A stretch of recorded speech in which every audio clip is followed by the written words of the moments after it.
Welcome to another video of Chapter 1 of the Global Logistics full course. As mentioned in the introductory video, this full course will equip you with the necessary concepts you need to boost your logistics knowledge. In this video, we're going to carry on with Part 3 of Chapter 1, which is supply chain relationships.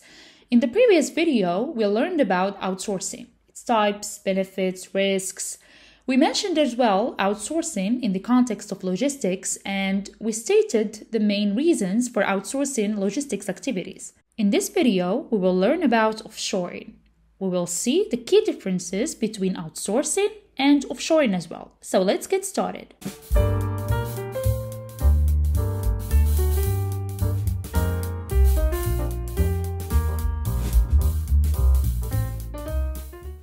You know that with increased competition in many markets, combined in some instances with falling prices, many companies are looking at ways in which to reduce their costs.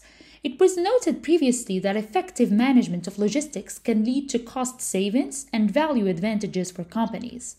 Offshoring is another and increasingly popular approach companies are using to reduce costs.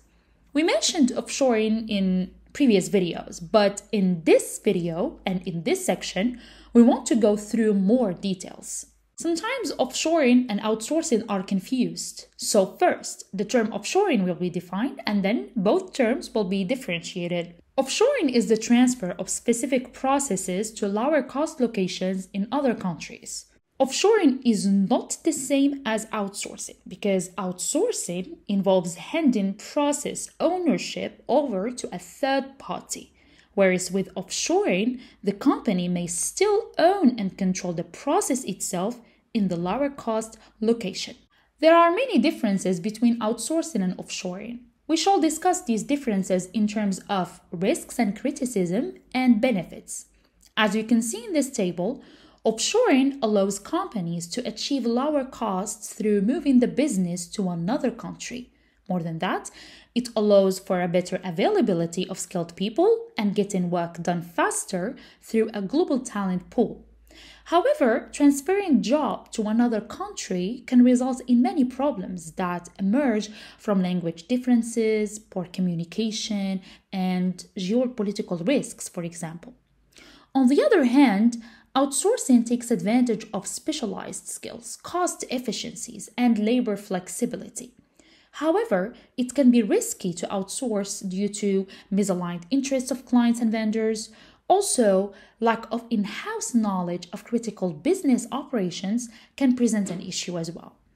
Of course, one can both outsource and offshore a process at the same time. So the outsourced partner can also decide to offshore and transfer the newly acquired outsourced process to a lower cost location in another country.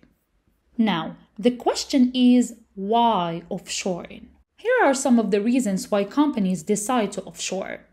Lower costs in offshore regions, less stringent regulatory controls in offshore regions, deregulation of trade facilitates as well offshoring, lower communication and IT costs, improving capabilities in many offshore regions, and clusters of specific activities emerging in certain regions. One of the questions which sometimes emerges with regard to offshoring is, can the cost savings enjoyed by offshoring be offset by other unforeseen costs?